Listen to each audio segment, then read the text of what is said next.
Bonjour à toutes et à tous. Il s'avère que j'ai encore trouvé la réponse à une question que personne, absolument personne ne se pose. Quelles sont toutes les armes de Bendy and the Ink Machine et Bendy and the Dark Revival? Encore ces jeux indépendants. De toute façon, j'adore cette licence, vous verrez d'autres vidéos là-dessus. Bref, sans plus tarder, c'est reparti. Jingle. Pour commencer, nous allons parler des armes que l'on est obligé de croiser lors de l'aventure, à travers les chapitres donc. Je vais les expliquer les unes après les autres, dans leur ordre d'apparition, à commencer par la grande, la seule, l'unique, la hache. Et c'est une des plus récurrentes du jeu avec le Genpipe, mais on verra ce dernier plus tard. Pour ce qui est de la hache, c'est une arme de mêlée présente dans tous les chapitres du jeu. Ses principaux usages sont la défense, contre les ennemis du jeu qui veulent notre peau, mais aussi la seule arme qui, car c'est la seule tranchante du jeu, permet de couper des planches de bois qui bouchent le chemin à certains endroits. Elle est la deuxième plus puissante du jeu et peut tuer un chercheur en un seul coup, et 2 coups pour venir à bout d'un perdu.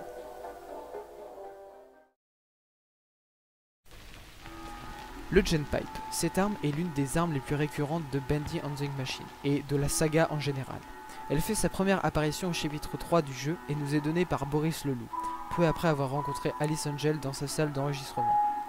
Le Genpipe est une arme de mêlée qui est 2 fois moins puissante que la hache et qui ressemble à 2 tuyaux, l'un droit et l'autre courbé, qu'on aurait relié avec une attache, avec un logo Gent écrit sur cette dernière. Information importante, nous nous y intéresserons sûrement dans une prochaine vidéo.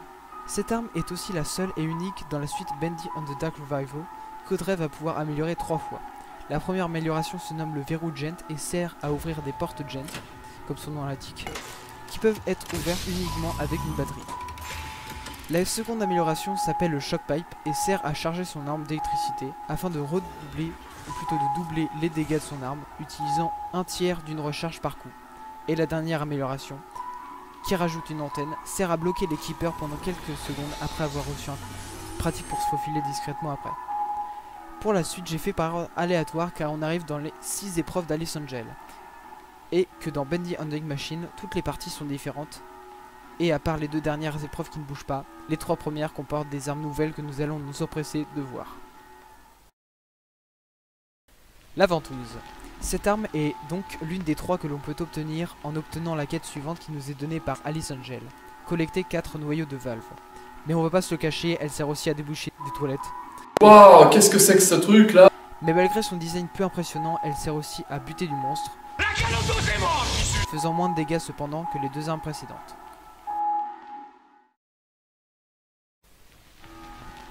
La clé à molette, aussi appelée littéralement la coule de tuyauterie, cette arme est une clé à molette qui nous est donnée avant ou après la ventouse pendant la quête Trouver 4 engrenages. En fonction de notre partie, on l'obtiendra en première, en deuxième ou en dernière. Au niveau de la force de mêlée, cette arme ne surpasse pas la fameuse hache, malgré qu'elle soit plus rapide, mais reste néanmoins juste derrière le classement de force, car grâce à sa surface en métal, elle est bien plus forte que le Genpipe.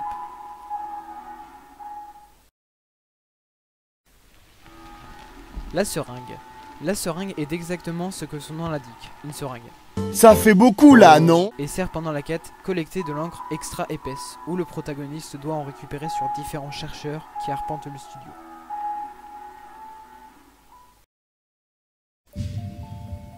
Les armes secrètes.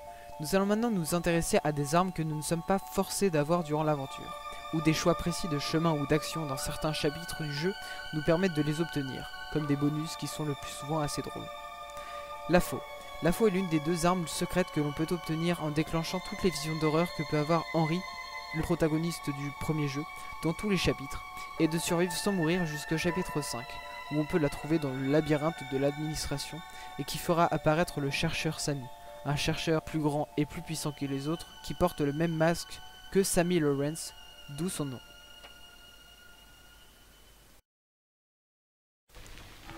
Le Tommy Gun.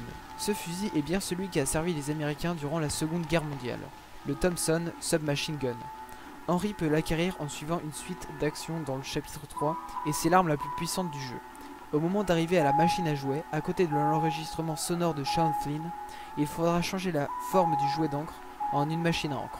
Pour la suite, au moment de choisir entre le chemin de l'ange ou celui du démon, il faudra prendre ce dernier, et ensuite ne pas mourir de tout le chapitre. Ainsi, il vous servira à tuer tous les projectionnistes du level 14, histoire de récupérer tranquille les cœurs d'encre sans la pression de notre cher ami Norman Polk, qui a littéralement été transformé en son propre travail.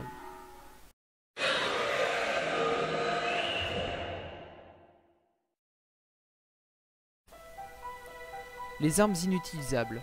Maintenant, c'est la partie des armes qu'on peut apercevoir mais pas utiliser, et sont plus des clins d'œil des développeurs que de véritables armes ou d'objets du jeu. Le lanceur d'encre. Non, on n'est pas dans Splatoon, ne vous inquiétez pas, mais une arme de ce nom a été bien placée dans Bendy on the Dark Revival. On peut l'apercevoir après avoir fini le jeu à l'entrée du manoir de Wilson, dans un des tiroirs coulissants de la table des armes confisquées. On peut le voir dans l'ombre. En réalité, cette arme était apparue dans la vidéo de Poisson d'Avril d'il y a 4 ans, où l'annonce d'un jeu fictif Bendy et Real, une sorte de Battle Royale, mais avec les personnages de l'univers Bendy, ayant tous des armes propres, présente Allison Angel avec cette arme.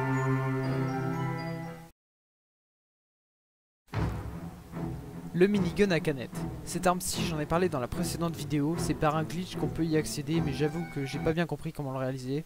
Donc on va surtout expliquer en quoi elle consiste. Balancer des canettes de bacon soupe à l'infini, voilà.